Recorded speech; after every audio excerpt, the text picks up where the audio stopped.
Welcome to the Recruiter Startup Podcast. My name is dualta, and I hope you're all well today.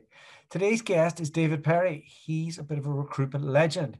He's written some books. He's made a ton of money, and I got him on because Rich Rosen introduced me to a load of $1 million billers and said, you need to get under the hood of what really moves the needle for these people. How are they making so much more money than everybody else? So hope you guys enjoyed David. If you have any questions on this, more than happy to field it to him, get him back on. I'm actively looking for more guests like David. So if you're a big biller and you're listening to this, or if you're an agency owner and you'd like to come on, I'd love to have you on. If you're looking to join a community of like-minded people, we have about 210 vetted independent recruiters in our dinghy group, and the information in there is top notch. So if you'd like to be around some like-minded people, do hit me up. I hope you enjoy the show. If you have any feedback, do let me know. Connect with me on LinkedIn. If you're interested in looking at our mastermind course, I can go into loads of detail with that on you, but we are coaching over 60 recruitment entrepreneurs on everything from marketing to virtual assistants to automation to strategic goal setting to what to do in a big agency and how you can implement that in yours, how you can get virtual assistants to do 80% of it. So more than happy to jump on a call with anybody who wants to discuss that. But from me, it's over and out, and enjoy your weekend because it is Friday here at the point of recording. So have a great one, and I hope to hear from you guys soon. Welcome to the Recruiter Startup Podcast. This is the $1 Million Biller season. I'm joined here today by the rogue recruiter, David Perry. How are you, sir? I'm absolutely fabulous. Thanks for asking. Where are you joining me from? I am joining you from Ottawa, Canada. Are Canadians really as nice as everybody says they are? Oh no. And that's a great advantage as a recruiter, right? Most of my clients are in the States. Yeah. And I get this comment all the time that Canadians are supposed to be nice, and we are. But we're also, those of us that venture out past our border, pretty intense. I mean, when I'm on the hunt, I'm on the hunt. And I draw no quarter, but everyone knows that I'm Canadian, so they assume I'm going to be a nice guy, and I use it to my advantage. Yeah, I lived in Canada for a year. I lived in Calgary, and I went from Australia, where they're pretty blunt and rude, but they'll do business with you. Yep. To Canada, where they'll smile and be nice to you and never return your call. Correct. Yeah. I learned that the hard way. Sorry about that. We're not all like that, but yeah, doing business in Canada is not for the faint of heart. No, give us the elevator pitch quickly. I want to hear some of the big facts. Been in the business for 35 years, own my own agency with my business partner wife for 33 years. We've just clipped past $401 million in salaries that we've negotiated. I've personally done 1,587 searches now. We got a 1-year guarantee. I have replaced 6 people in the 35 years. That includes the 2 I did before I opened my own firm. And I've written a bunch of books, Guerrilla Marketing for Job Hunters, Hiring Greatness, and Executive Recruiting for Dummies. And all those were written, just so you know, just like I started doing this stuff before podcasts even existed, right? Yeah. So this is just me doing marketing on steroids. That's the elevator pitch. All right. Lots in there to unpack. Let's start with the 12-month guarantee. Why did I do it? Yeah. Actually, it was a suggestion from a client. So years ago, I'm trying to win a bid with an engineering firm who are competing to build the Ottawa Senators hockey rink. Mm-hmm. Okay. And they don't have the guy they need. They need an electrical and electronic engineer to do the design work. And so I'm talking to the president, who's now a friend of mine. And, I've done great work. I've built a whole bunch of buildings. He knows my work. And but he's nervous. I'm like, I don't know, I'm 32 at the time. I can't remember. I was young by his standards, right? He was a geezer. I hope he doesn't hear this. So I finally said, listen, what is it? I said, track record's fabulous. You know this. You know me. I've done it. You know my clients. He said, well, I said, listen, if I give you a 1-year guarantee, would you be happy? He says, yes, done. I said, fine, done. So that was a 1-year guarantee. That's how it all started. Now, the brilliant part of this, and he takes full credit, the brilliant part of doing this is I then had to go back to my business partner and tell her, my wife, that we're going to do this project and we're going to guarantee, like find the right guy and I'm going to guarantee for a year. She said, you're insane. The regular guarantee's 30 days. You're already 90 days. I said, yeah, well, that's what I needed to do to get the deal. So what we did is we worked backwards to design a process. When we have a process, it's written about in the 2 books. We have a process that would make most HR people blush because we do it far better than they do. And the process has been designed so that I never needed to redo a search. So for me, given a 1-year guarantee, I don't care. I mean, it's a big benefit to clients and everybody else will pitch these things. Go, no, he's crazy. You can't do that. Are you mainly a retained recruiter? What's that? Are you mainly a retained recruiter? Correct. Absolutely. We are, and people will tell you, we're 33%. Don't move. Don't care. Last year, a year ago, we turned down 30 plus searches.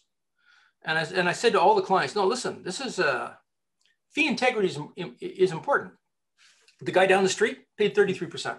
You're going to pay 33%. You don't pay 33%, you're just not a client. It's as simple as that. But we won't hold it against you. And if you aren't successful with your deep discount recruiter, call us. We're used to this. We're used to batting cleanup for other recruiters when they fail. In fact, that's how I started back in 1988 as a one-man shop. I just couldn't get the deals I needed to survive. So I started calling the recruiting firms, the big ones, and introduced myself as a quote unquote researcher. So when they would get a search that would gone off the rails, they would call me and say, okay, listen, we need this, we need new candidates. And I would say, well, give me the candidate list you have. Let me talk to them first. And inevitably, every time for the first couple of years, I'd talk to candidates and they go, oh, well, they didn't explain that to me. I said, well, what else didn't they explain to you? And then I would turn the candidate back over to the other search firm and say, okay, here's the deal. Just go close it. So, that's why I do this kind of stuff. And that's why I can do this kind of stuff. It costs me nothing to be a good guy, and it costs me nothing to do the job right. How do you and your wife switch off from work? You're talking to somebody who's a business partner with his wife, so don't lie to me. So it wasn't easy at first. We have 4 children. They're all adult children. It wasn't easy at first. My wife actually was the reason I got into the business. I didn't have enough money. I was working at an agency. I had billed $758,000 my first full year at this agency. Actually, it wasn't full year. It was first 3 quarters. And I made 52 grand. And I decided it wasn't right. So I came home one night and I was complaining. And she said, why don't you do it on your own? She kind of said that. I said, I don't have any money. So she had inherited a house from her parents, she and her 2 sisters. So she convinced her 2 sisters to put the house up on the market. They sold it. She gave me her portion to fund the business. Wow. And so the deal was with her, and this is the important point, I'm answering the question. When I decided to do this on my own, her only stipulation is I had to be home at 5 o'clock every night for dinner. I looked at her and said, that's impossible. You're crazy. I got to go out at night and wine and dine clients and talk to candidates. She said, at home, for dinner, 5 o'clock every night, or no deal. And I argued it, and she said, listen, I don't give a shit. She didn't say shit, but I don't care. Actually, probably did. I don't care what time you start. You can start anytime you want to, but home for 5. And that has been not a rule so much as, it's been a rule. It's been a parameter the entire time. So if I'm in town, I'm home for dinner for 5 o'clock, unless there's something absolutely bizarre. And so what happens? What about after dinner? Do you log back on? I try not to. You get 4 kids, you're running between. I remember one year we had 4 kids, and she'd take 2 of them off to their stuff in the minivan, and I'd take 2 of them off to the other stuff. We did that 6 days a week for a year, and then we said, no, I'm going to do this again. So she handles the legal, the administrative, the finance. She has a degree in psychology. She does the EQIs. She's trained for emotional intelligence testing and assessment. And I pound the pavement looking for the deals. I go out and get the candidates. And now we have our 28-year-old son who's come in as director of operations, who's modernizing the entire place. And it's cool, actually. He kind of scares me with what he's done. It's all good. And we have our different segments, and we don't typically veer out of them. And why haven't you scaled? What's that? Why haven't you scaled your practice?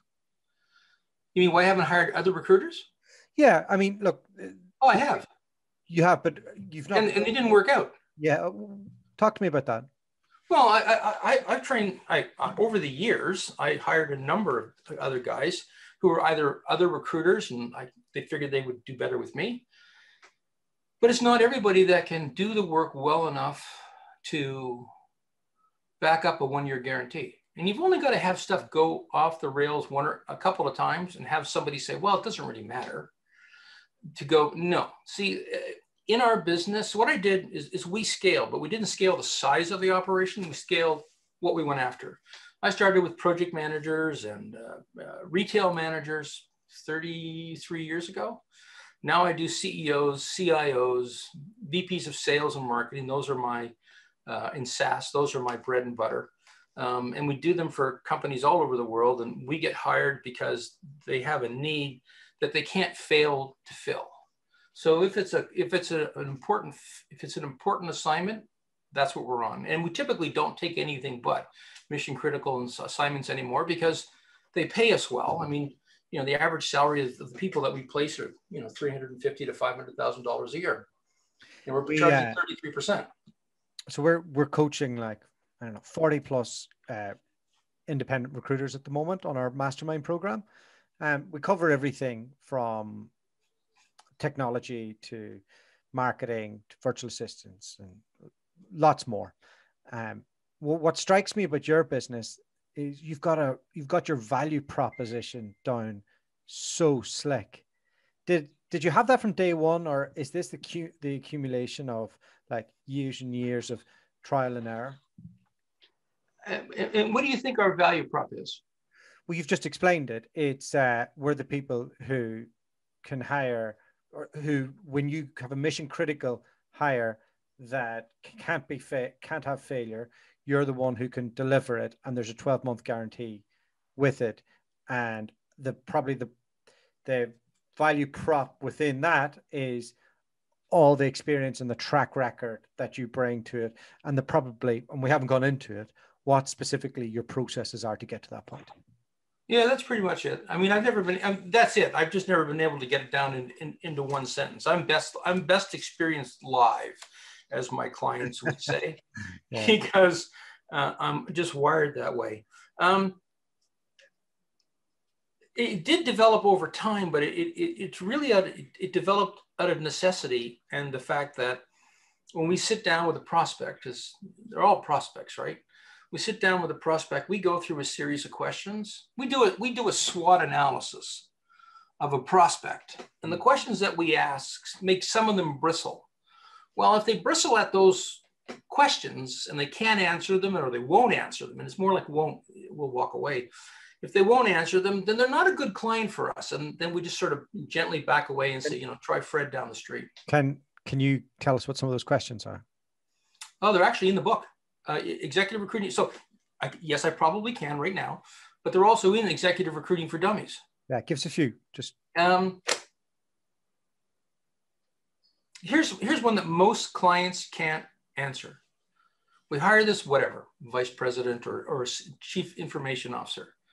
A year from now, what are the 3 things they've done that you can sit back and say over dinner, wow, we're glad we hired you? Simple question, right? Mm. Seriously. A lot of companies can't answer that. So then the next question will be, well, if there was one thing that you were looking for in an individual that you didn't find in the person you just let go or were considering replacing, what is it? Articulate that to me. Because and most people will say, I'll know it when I see it. And I say, no, you won't. You won't see it until you know it, right? It's like believing in God. You can't see him unless you believe, right? Mm-hmm. Don't put this in the tape. But those are basic questions that don't sound very sophisticated or hard.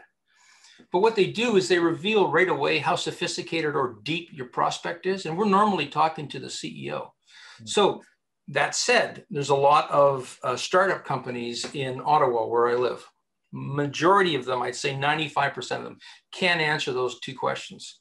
You know, I would say to, and I say this to clients all the time, if we're hiring a CIO or if we're hiring a VP of marketing or VP sales, whatever it is, I'll say, who on your board or who on your set of trusted advisors has ever hired for this position before? And if they don't have one, I always say, okay, so do you want me to give you an outside external consultant who will know what a CIO in this role looks like? I can find one for you. They'll say, well, do they work for you? No, you pay them yourself. But if you don't have anybody on the board and you don't know, for example, we just did this. If you don't know what a vice president of marketing or demand generation does for a SaaS business in a startup, if you've never hired one,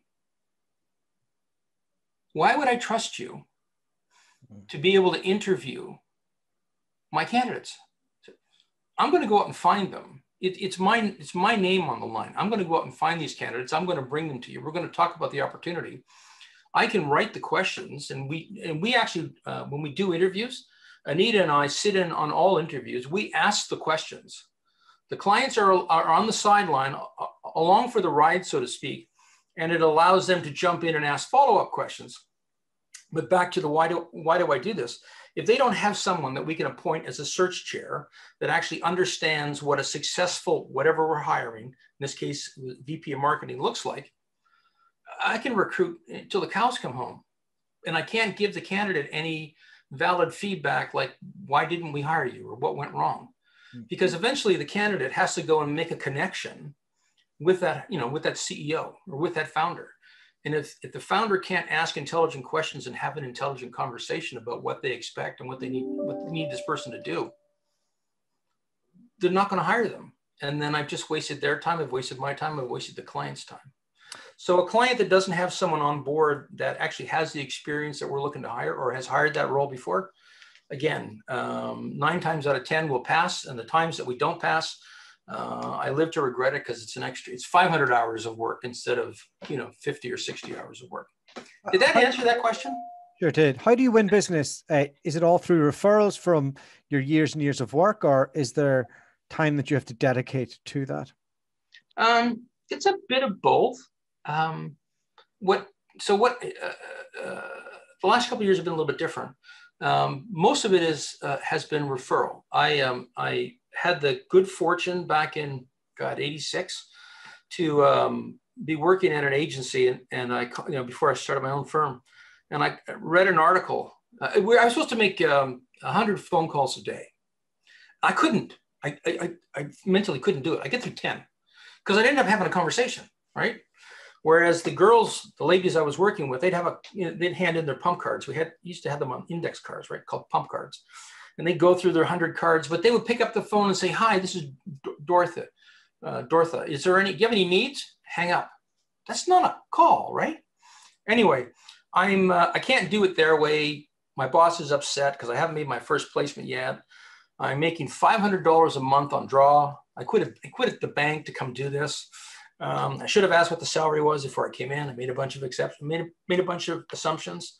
So I'm reading the newspaper one day, and I read that this new company is coming into town to build this big building. And the guy's name is there talking about it. And I called him up and I said, "Hey, Dave Donaldson's his name." I said, "Hey, Dave, my name is," and I was reading this article today in the paper. I said, do you have a whole staff? Because it looks like a big project. He says, "No, I don't have anybody." I said, "Well, you know what? That's what I do. Eh? I hire people for construction companies." "Really? He says, "Can we have breakfast?" I said, "Yeah." And, we did, 73 hires over the next 3 years. We built a 40-story office tower in Ottawa. We built a bunch of condos on the Quebec side. a bunch of condos on the Ottawa side. We built 2 towers in Buffalo. We built a tower in Toronto. We did 1 in LA. That's how I do business development. I read the newspaper, and it still exists, and I'll find a company, for example, in my sector or a sector I want to go into, and I'll pick up the phone and say, "Hi, my name is, and I want to know a little bit more about your company. Maybe I can help you. Maybe I can't. I don't know, but let's have a conversation." And that's how it starts. And you still have to do that. Oh, not so much. No, now I have VCs and private equity guys. And I did this one particular client. Maybe it was just the right client. I don't know. But I finished there. And, the guy, Nick, the guy called me a mensch. I didn't know what a mensch was. I do now. And I sort of laughed, said, "Oh," and he referred me to somebody else. Have you ever been to Canary Wharf? You're in England, right? Oh, yeah. Okay. So the retail component, that was a referral. I did this deal with Citycom, and Mr. Herman referred me to the Reichmans, and the Reichmans referred. So that's how the business got started. I got passed from one real estate development family to another. And Canary Wharf, the retail component, about 2 million square feet. And that's how we got to England. And in England, I met a guy on a project, just casually. He was working for a little project management company called Bovis. Have you ever heard of them? I haven't, no. Okay, well, they were the largest construction management firm in the world. And this kid's about 30 years old, maybe 31, a little bit younger than me. And the previous year, he had, two years earlier, he had taken a brick company public, and Bovis hired him. And then he was out skiing one day in the Alps, and he met this girl from Ottawa who he got smitten with. So he really wanted to move to Ottawa. Anyway, long story short, his three previous deals were the refurbishment of the Statue of Liberty. Mm. He landed Canary Wharf for Bovis, and he landed Euro Disneyland.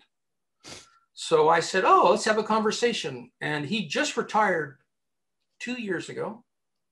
My son's 28, 3 years ago.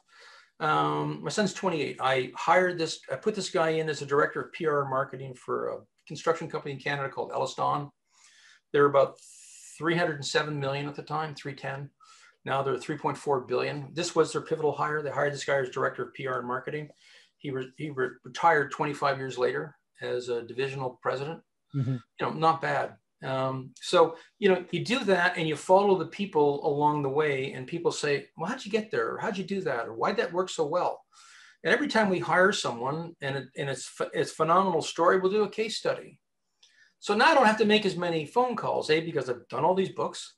I speak all the time on stage, and we do case studies, and case studies come up when people are, doing searches. Looking for a vice president of marketing in Ottawa for SaaS, boom, up comes a case study. CEO for construction, boom, up comes a case study. Yeah, no, look, track record's key. And it is tough for people starting out now, because there's so much competition out there.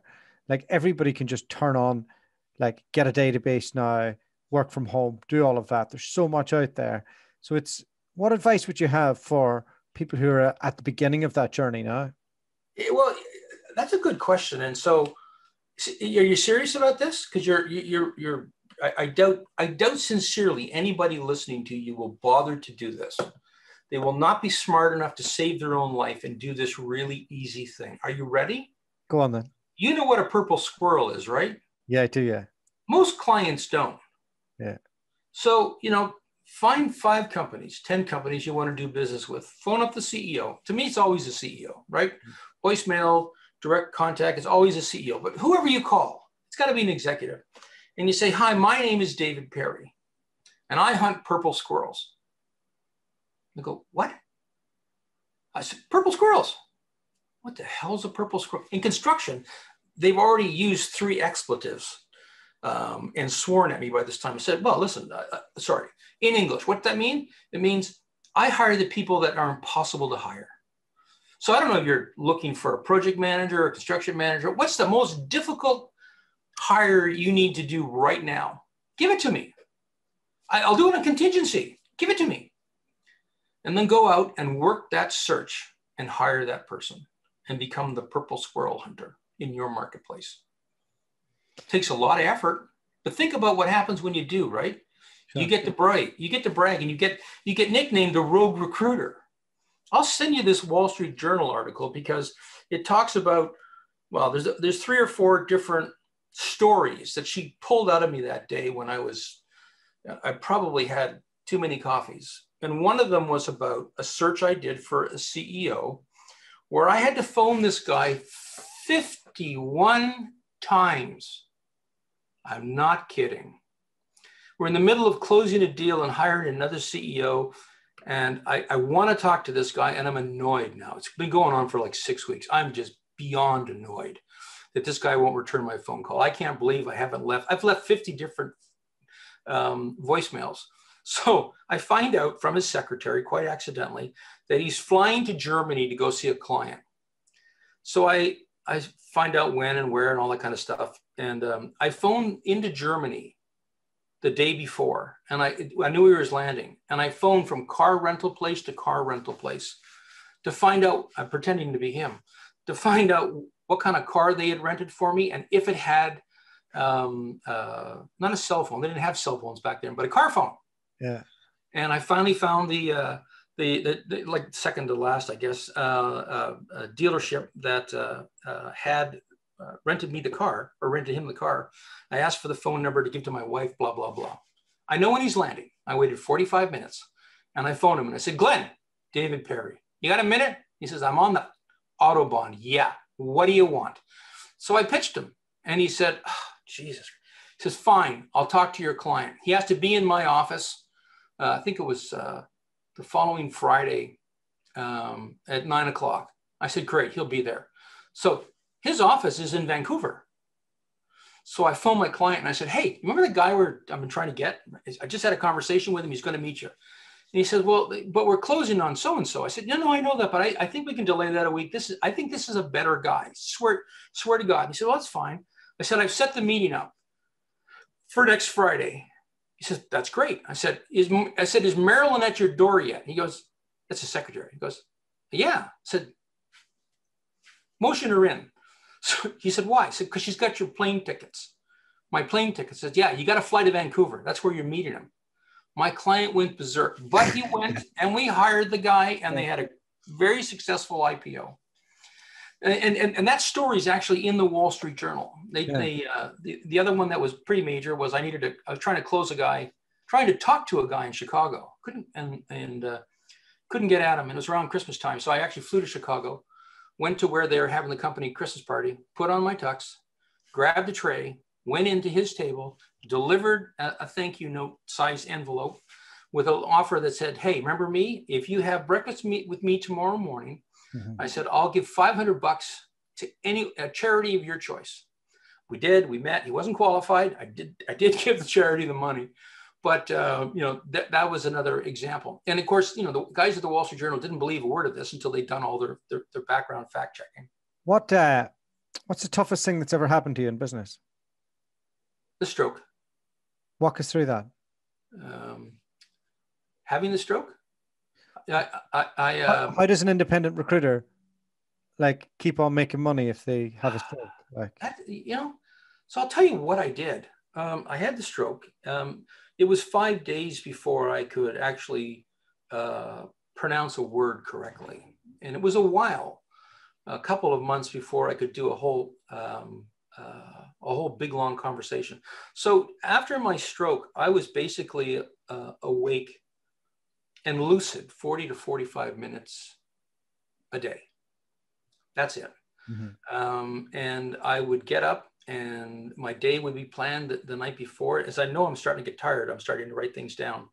And it was very intense. I found a couple of candidates that I knew well, very talented, and I told them the situation. They wanted new jobs, and I just got up and pounded the phones mercilessly for 45 minutes, 40 to 45 minutes every day until I set up interviews and closed these guys. And that's what I did for about 6 months until this Wall Street Journal article hit. And then it was just, it was money from heaven. And after the Wall Street Journal article hit, we're actually down in New York, and I have given an interview I went on Wall Street Journal TV. They got an internal TV station. And I was giving an interview there, and I talked about Zoom Info. You know who Zoom Info is, right? Well, at the time, I was beta tester number 3 back in 2002, 2003. And this is 2008 when I'm talking about guerrilla marketing for job hunters 1. And I'm writing guerrilla marketing for job hunters 2.0. And Sarah asked me, what's the most important thing that executive can do right now? I said, go to Zoom Info, make sure you're there. If you're not there, put yourself in. Because when I do a search, I start with Zoom Info. And, if I'm looking for a blonde-haired, blue-eyed, left-handed marketing executive, I can practically put all that in. I can't put the left-handed or the blonde hair or the blue eyes, but you know what I mean. And it'll come back with a list. If you're not on that list, you're not going to get the call. And if I get a list of 50, in that 50, I can, in a list of 50, I can bring 47 people to the table. And somewhere among those 47, we'll whittle it down in a month, I'll find 3 people that are absolutely spectacular. So if you're not in Zoom Info, you don't exist. So I got a call the next day from the CEO of Zoom. I didn't know him, he was a new guy. And the server had fallen over twice during the day because of that. And what we ended up doing was they created so we had a long discussion. I got a new book coming out, and they created what is now called the Community Edition for Zoom. They created an app such that anybody who was looking for a job, this is 2008, 2009, that was looking for a job could use Zoom Info for free for up to 50 contacts. And what they did so I put that in the book, and when the book came out, they hired a publicist for me who booked tours and booked talks and booked podcasts. They didn't have them at the time, but booked journalist sessions. And that's how all this stuff grew. And I can't remember why I'm telling you this. I can't even remember the question anymore. Sorry. That's all good. Do you still use Zoom Info? No. Interesting. No, they sold it. The founder sold it, and no, the founder sold it. And after using it for almost 18 years, and being a raw Zoom supporter, yeah, we were literally cut off, and our bills went from, it was a couple $1,000s to, I think the suggested price from the sales rep was like $43,000. And I said, no, like I'm used to $2,000 or $3,000, whatever it is. Yeah. I said, and I actually don't need Zoom Info. I can do all this stuff just fine without you, by the way. Yeah. They just literally turned it off. So I said, fine, there are other tools out there. So after you had the stroke, you had the fortuitous Wall Street Journal interview, and that changed things for you. It internationalized your business and your processes. Yeah. Let's take it forward to where we're at now. You got your son in your business. Well, what's that experience like? What's his vision, or what's your vision for him, and what type of advice are you giving him on the type of company and the journey that he's going to go on?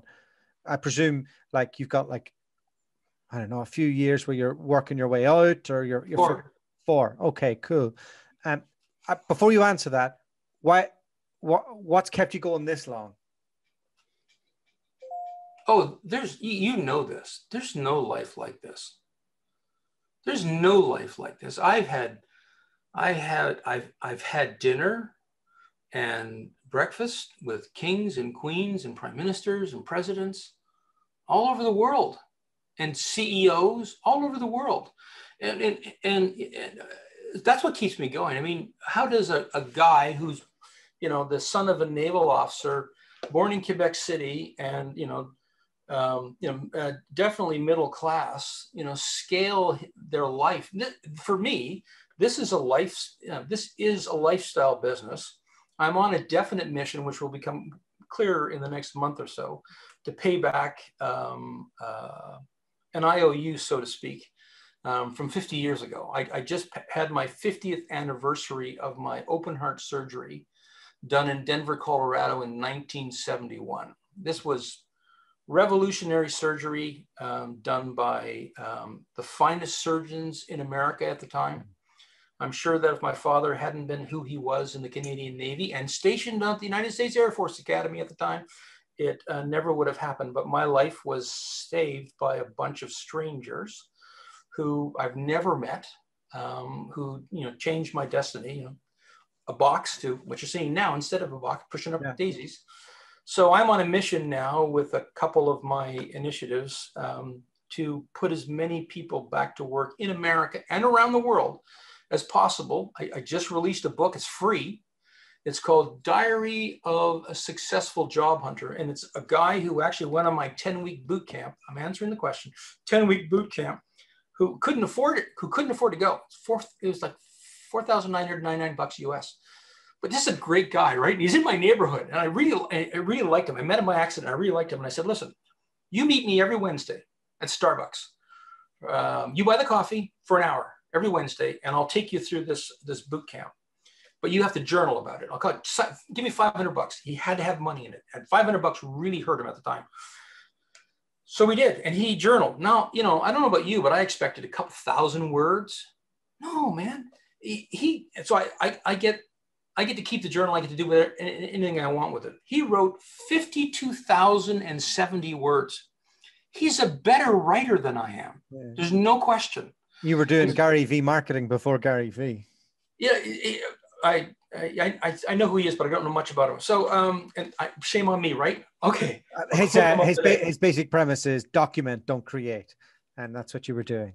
Well, so Greg Quirk wrote this book or wrote this journal, and I've just published it on Amazon. It's for sale on Amazon. You can go to AppSumo and buy it for $1. Amazon, it's, I don't know, $12. AppSumo, it's $1. And if you go to the website, mynewjobhunt.com, it's free. So my goal over the next 4 years is to do a couple other books. One's Guerrilla Marketing for Job Hunters 4.0 is coming out. Got one coming out on Industry 4.0 leadership. And I'm going to lift off and put on a permanent treadmill with momentum, this put America back to work stuff with my new job hunt. Good for you. Talk to me about your son's journey within your company. What? So he gets out of McGill, brilliant kid, just smart. So he gets his brains from my father. Yeah. And my wife's father. It's just like it skips a generation, right? And these two brilliant men, it's a zap. This guy's he's 6'1", 180 pounds, really smart, built like a brick shit house, and got a degree in sciences from McGill University. Only one of 2 Canadians accepted the year he went. Got a small little scholarship, so he's really smart, and he wanted to get in the business. So I let him, do some stuff around the business. Well, he's completely changed our website. He's completely changed the way it's structured now. He's completely changing the way the world finds us, which is great. He's completely changed, updated, and revamped the materials we use that we give up to our clients. Sure. Yeah. All that stuff is done. And now, so I'm getting to the answer to this question. Now we're about to change. So we're going to do something that I can't really talk too much about, other than to say, the industry, the recruiting industry for years has talked about going into an agent-like mode, where you take the best of the best, a Jerry Maguire mode, and represent them. But I mean, really go into an agent mode. You'll watch our business flip over the next 6 months. I'll still do retained search work. But what I'm doing is I'm teaching Corey Martel Perry. I'm teaching Corey how to ask the right questions and to identify the best of the individuals, and then have the conversation they need to, because he's under 30, right? So who's going to trust a kid? I was 25 when I started. I had that problem. Who's going to trust a kid to ask the deep, penetrating questions needed to help someone define what they want to do for the rest of their life? Well, as you said, I don't. I've been cataloging this stuff for decades. So now we're going to an agent model, and I'm teaching him that stuff so that he can get on the phone, work with candidates, go, who are the top 10 companies you want to work for and why? Why would they be interested in you? And go out and represent them. And the business model for the representation is a part I can't talk about. how we're going to do it. I think that doing 10 deals like that a year is going to net him $1 million to $1.5 million. It's a good problem to have. So his deal is, you know, when we go, I'm 61. When I go permanently, he needs to make sure that the business continues to grow, and he takes care of his sisters if they're not in the same situation. Does that answer your question? It does, David. That's us today. Thank you so much for your time. Really interesting journey. I feel like we've only scratched the surface. Well, I hope you find something useful in all that discussion for your listeners. Yeah, of course. No. There's loads in there to unpack. And just remind us again, if anybody wants to pick up those books, especially if they're headhunters, because it'll be mainly headhunters who will be listening to this, which one of the books would be most applicable to them now? If you pick up Executive Recruiting for Dummies, you will learn the process. Is it flawless? No, pretty damn close. And if you read this book and start to follow the process and take it into your clients, you'll get better information from your clients, guaranteed. And they'll be more cooperative. Contingency, retainer, doesn't matter, guaranteed. You will stand head and shoulders above everybody else in the industry. And Hiring Greatness is a good book. It's the story of my 1,000th search. So if you want to understand the attitude that you need to be a survivor, let alone thrive in the industry, Hiring Greatness is a very good read that way. And Guerrilla Marketing for Job Hunters, I'm looking for contributing authors. Every time I write a volume of Guerrilla Marketing for Job Hunters, I include vignette. I'll write the whole book, and then I'll go, okay, so I know that Rayanne Thorne or Jim Durbin write on this subject better than I do. So I'll call them up and say, hey, listen, we're going to rip out this, and I want your stuff in. So you put it in, your name goes in, your LinkedIn profile. So I'm starting to look for those people for that final book. And the last book, if they want to be heroes for their job hunters, they should go and download for free off of mynewjobhunt.com a copy of Diary of a Successful Job Hunter. Okay. And give it to their candidates. It'll teach them how to present themselves, so when they go out on an interview, they don't disappoint you. They perform the way you want them to perform. That's it for me. All right. Thanks so much, David. My pleasure. Hope you have a great week.